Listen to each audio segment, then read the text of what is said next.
Drake is doing us a service. Yeah, like still doing stuff. Like we don't hear from. We don't hear from his. We hear more from him than we do his peers. Let's keep it a buck. We do. Let's hear what Ebro has to say. He's more interactive with his fans. Let's hear what Ebro has to say. All right, let me hit my man. True. Eve. Yeah. Let me hit my man Eve. I fuck with Eve, man.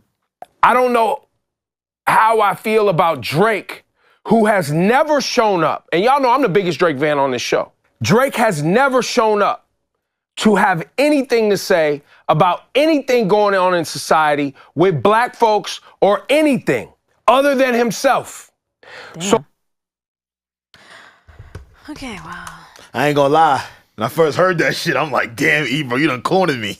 What? But I thought about it.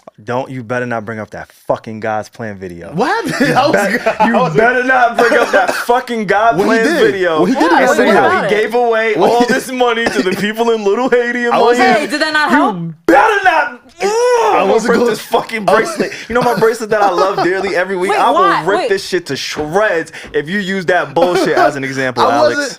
But thank you for presenting that one for me. I agree with bring SaVon on something that up. one. I'm listening, Reg. You have it. So Ebro said, well, first of all, Ebro like quote tweeted that soundbite, and he was like, "This was taken out of context. I didn't say that." But shout out to Ebro. I like screenshots. Okay, we love screenshots. Women love receipts. Yeah. That's why, fellas, don't cheat. Don't. If you got a girl who's like good at what she does and good at her job, like Regi, just don't cheat. Yeah, call her too. Don't leave a trail. Oh. She got them texts. Okay, wait, never mind. I have to find the Whatever. screenshot. All right.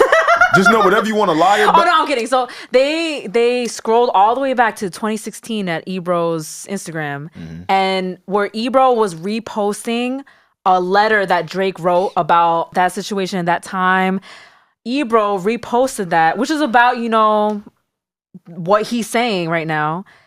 Ebro reposted that and put like a bunch of prayer emojis acknowledging that Drake was speaking up for these issues. Wow, and that was all the way in 2016, correct? Yeah, so he was basically caught in 4K where he was acknowledging that Drake was saying things. And not for nothing, I think our culture has a bad relationship with trying to put all of our stars on these pedestals. Respectfully, I do not want Drake in politics. I do not want Drake on. I don't want to. These niggas are entertainers. We need to look to the people that are actually, a part of these things and look at them like, I bet you are the one that should be speaking on these topics. You're going to help. I don't give a fuck what Drake. He's an entertainer. I don't want to hear nothing this entertainer got to say on serious topics. I'm sorry. I agree. I've never been on that train. But can I give you a little bit of pushback? Sure. Yes, I don't want to get my political views from a Drake. I don't.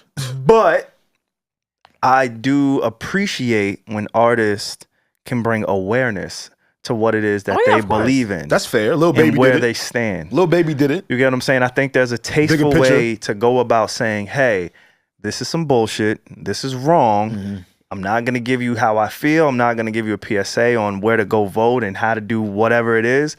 But as an artist who has a huge platform and a great responsibility, this is wrong. And this is where I stand. I don't think we ever really get that from Drake. Outside of that one example that you use, which is great. I'm sure it served its purpose in that moment of time.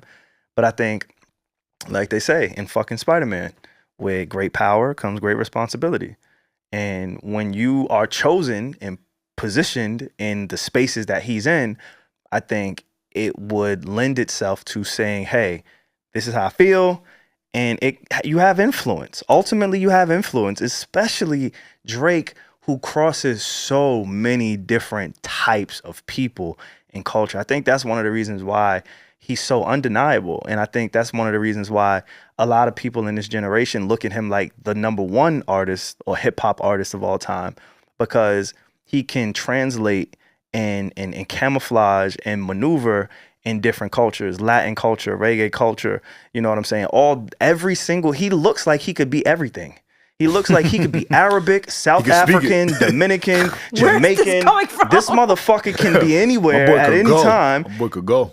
So I think, being that he is black, being that he biracial, of course, but like we always say, when you see a biracial person, that we know. You know what that is. You know what that is. Yeah. We know what that is. As black people, when you see somebody that's biracial, unless you look like Logic, which is I one was of just one. about to bring up Logic. Like Logic is the one of one black nigga that's white, that looks white, that is black. He is the only one. Even somebody like a Blake Griffin, you look at him, You're like, I could see got a little nigga. Like, you know what I'm saying? Or Logic is the only one. Even J. Cole, biracial, he's black. Like, we look at these people and society, we don't make the fucking rules. They looked at Barack Obama and said, he's black. And he looks like a black man. These are black people, right? So I think with a Drake, it gets very questionable when he doesn't. Like, real quick, and I'll wrap this up. But like, even a Beyonce who, you know, a week or two ago, she was performing in Kentucky and she showed her solidarity with Breonna Taylor, saying, hey, this is where I stand. Like, I'm pouring into your family. I'm bringing awareness to it. It got picked up on some of the blogs. And that's all it has to be. Like, we don't even get that from a Drake. There's no way we have. I'm iffy on bringing this point up now, but I feel like there is no way that Drake has never spoken up for the black community. yeah, Like I just don't can't. have all the stats. Like on me. I don't have my concrete examples ready, like I usually do. But there's no way that Drake has never said anything for the black community. But like, I will. there's no way. I will add to your pushback though, right? Because I for one. Oh shit, yo, they shooting in here, y'all. Shit is moving around. Something just fell. Something mad just loud, fell in guys. the studio. I'm sorry, but to add to SaVon's pushback point, Lil Baby did a very, very good job in the pandemic. He was with his killing- song, yeah. the bigger picture, right? Yeah. That and you know that's coming off the heels of him saying that. I remember he was doing an interview before he did the song and was like, "Yo, I don't want to get into the logistics of the you know shit like that. Like he just want to be a rapper."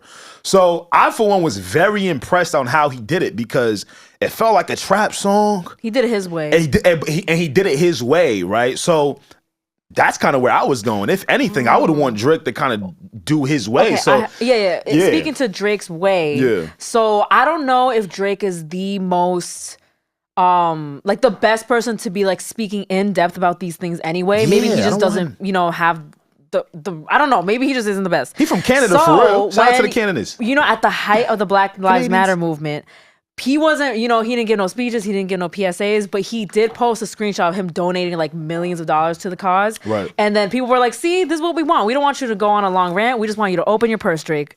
So that is how he did it in Drake's way. Yeah, I do like- remember that moment. Right, I feel people like were everyone- people were like glad he wasn't speaking in depth about it, but he was like, yeah, just give us your money. Yeah, and not for nothing, I haven't heard Lil Baby really talk about injustice since. So it's like, you know, I'm not saying what he did was performative, but it was a moment that he felt on an artistic level and delivered, right? But it's like, fam, y'all be entertainers. If you want to add to it, cool. But I promise you, I'm not voting for you niggas for Congress. But also to talk specifically about the Ebro thing, like Ebro didn't say this out of nowhere, like, oh my God, I wish Drake would speak up. Right. He only said this because Drake was coming at This Is America by point. Childish Gambino. Good point. Which is this whole, oh my God, this is just so much into it. Like he only went after it because Childish Gambino said it was originally a Drake diss. That's why Drake even did this. Like there's just so much going on. But not for nothing, Ebro got him a little bit with that. What? Because granted, though I don't want Drake to speak on topics, I ain't gonna front Drake. That's not the song you reply to. Because the Yo, song, we don't agree on anything. what you mean? I think also- that is where you should shoot your shot. Nah, because Pete, it wasn't He's like, Childish. we don't agree on We don't anything. agree on shit. What, that's why this podcast is so good. I guess. Wasn't Childish Gambino's song? I can't what that nigga called? Childish Gambino. I was making Donald him, Glover. I was making him sound like a mob Yeah, boss. let's call him Donald Glover. Donald Glover. I was making him, Donnie G. Donnie G. Yeah. I was making him sound like Sammy Sosa. Anyway, wasn't this song This Is America, America. describing injustice in America, all this bullshit that occurs and goes down? Yeah. That's speaking to your point, SaVon, as to where like I ain't going front. If it was one song, like I wish other shit. Now stay woke. Oh damn, he was talking about stay woke on that shit too. Trying to just get me. Wow, damn, that's fucking my head up. Yeah. That's fucking my head up. Yeah, if it was one song to reply to, I don't know if that's the one. To Ebro's point, Yeah. But at the end of the day, I still don't want to hear anything on a serious tip from entertainers. I'm sorry, I'm good. I don't go entertain. So you don't believe that entertainers should use their influence for societal spread- issues? I'm gonna tell you why. What does it matter? If they are not in the positions to make real change in terms of laws, injustice, your influence is a voice, sure, but everyone has a voice. You feel what I'm saying? If Drake is in Congress, okay, cool, bro. I want you to speak fucking up, bro. These cats are not. They're musicians. And I think because we're fans, we forget that they're musicians and celebrities. So yeah, their voice can maybe add to a cause a little bit, sure. But will it change it? Nah, I'm cool. I don't need especially because we already have way better people who are way more equipped to talk about these things that we don't big up enough. And I just don't think we should be begging Drake to bro, do this. I want us to but I do get he has so much influence. Yeah, I get that part. He really should use it. I wish we would big up the people in those spaces that are prominent in it and do well in it and create actual change. Oh my God. But J. Cole that's does what it. I want. J. Cole does this all the time, and then now people make fun of J. Cole for always rapping about that type of shit. There you go. You damned if you do, damned if you don't. But I want to give you a little bit of pushback on that. Sure. On this whole entertainers shouldn't, give their thoughts, give their influence away in that way. Because Tupac famously said, I'm not saying I'm going to rule the world or I'm going to change the world, but I guarantee you that I will spark the brain that will change the world. And that is fair. Wow, and perfect quote for this, SaVon. SaVon gets a point for that. I think that somebody like a Drake, and I think Beyonce does a really great job at lending her influence, lending her platform to issues without overtly doing it. I think there's a lot of major artists who do it. Kendrick Lamar. I think that's one of the reasons why we revere Kendrick Lamar the way that we do, outside of his ability to rap and storytell and cadence and all that he does as a rapper. I think one of the reasons that we really appreciate Kendrick Lamar is because he's able to intertwine hip hop, his style, and also a message. I think that's where a lot of the people who really love Kendrick appreciate his message. And I think Drake, sometimes he lacks that and he doesn't include that when I think he can.